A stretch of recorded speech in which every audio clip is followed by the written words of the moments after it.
كلنا عندنا حماس، بس صاحبنا ده خسر بسبب حماسه الزايد. يا نهار اسود يا نهار اسود.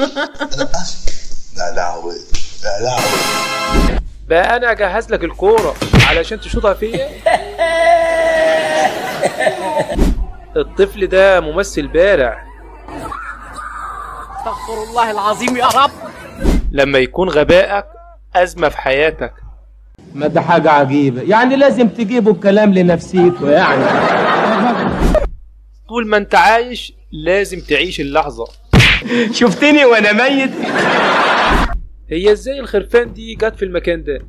يا مساعد لو فيك واحد بني ادم مكتوب في شهادة الميلاد بتاعته ان هو ذكر يظهر لي وجه. Oh my god.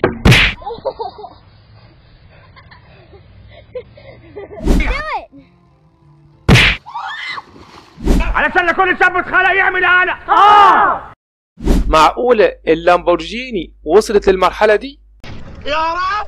انتوا هتودونا في داهية بقى ولا ايه؟ يا رب.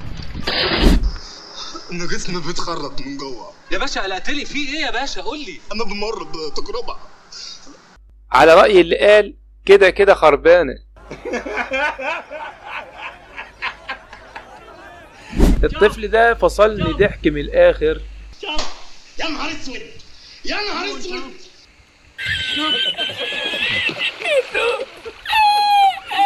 تمشي المسافة دي كلها؟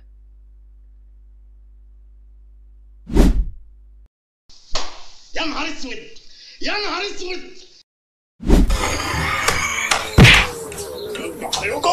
قلبك هيقف. دي آخرة اللي يفرج حاجته لحد. وكل واحد ياخد حقه بحق الله بحق الله بحق الله. دي بلد وحياة المصحف الشريف، البلد دي ماشية ببركة ربنا مش حد تاني. ما تاخذنيش يا فندم، انا مش مرتاح للي بيحصل ده. ولا انا هنا. بتهزر. خد انت بقى.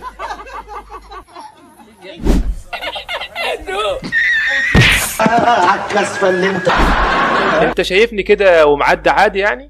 يا مساعد لو فيك واحد بني ادم يظهر لي خليك معاهم انت، خليك معاهم. كله بقى تمام يا باشا. 100 100. بس لحد هنا اتمنى لو عجبك الفيديو ادعمنا بلايك واشتراك. اشوفكم فيديو جديد. سلام عليكم.